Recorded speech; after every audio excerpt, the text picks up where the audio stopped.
Sari-saring uri ng mga ilegal na pinutol na kahoy ang nasabat ng mga otoridad sa lalawigan ng Laguna. Sa bahagi ng Mountain Province, tumambad ang mga pinutol na puno. Sa panibagong aerial survey nitong weekend, nadiskubre ang iba pang illegal logging site sa bahagi ng Bauco at Sagada Mountain Province. But there's less than 10% of the forests left. Freshly cut logs are visible on the slopes and by the roadside, waiting to be smuggled out piece by piece and sold on the black market in defiance of a log ban. Good afternoon, sir. So yung first question is, what do you think are the effects of deforestation to all living and non-living components of the ecosystem? Loss of habitat, like especially for our wildlife, for example. They lose their homes, the birds, even the snakes and all these things. Especially in our forests, they lose their natural habitat, which may force them to move to another place as a habitat. Thereby, when they move, they'll be disrupting another ecosystem.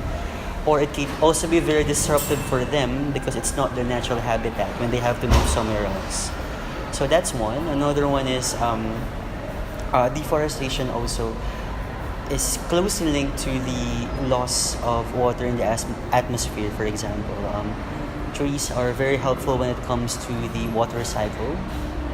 One of the ways we can transmit water to the atmosphere is through evaporation, and that's very common.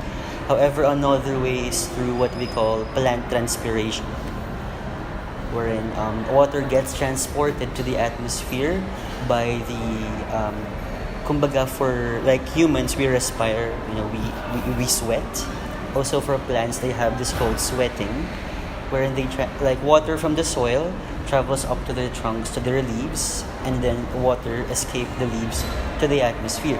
Now, removing all these, deforestation also affects that water level in the atmosphere, thereby resulting to loss of rainfall, which will also lead to like other effects like root crop failure and also like what else? Droughts, for example. Loss of water here, lack of water for land creatures like humans and animals. So yeah, it could be vast. So there are direct effects, but there are also indirect effects resulting from loss of water. With all the effects, what major factor or factors do you think results to deforestation, and how do you think can we manage this? Factors that lead to deforestation include, actually, one of the main factors that lead to deforestation is human activity. For example, logging, like wherein we chop trees to produce all these things we use, like paper, even for furniture and stuff like that. And also, we also cut trees to make way for like grazing animals. When you tend to like say cows, for example, or sheep, for them to have land to walk on, people tend to cut trees for them. So basically, they're both human activities resulting to loss of trees in the forest. But I think in the Philippines, I think the case in the Philippines is that illegal logging is a direct source of direct cause of deforestation. So one of the main things. Illegal or not, do you think that those who chop off trees for sake of industrialization should be held accountable? And if so, how can they be held accountable? Also, I forgot to mention, we also cut trees for industrialization, like creating like buildings and all these things.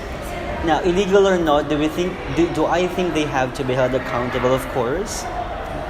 I think the fair rule is, for every tree you cut down, you have to replace it somehow.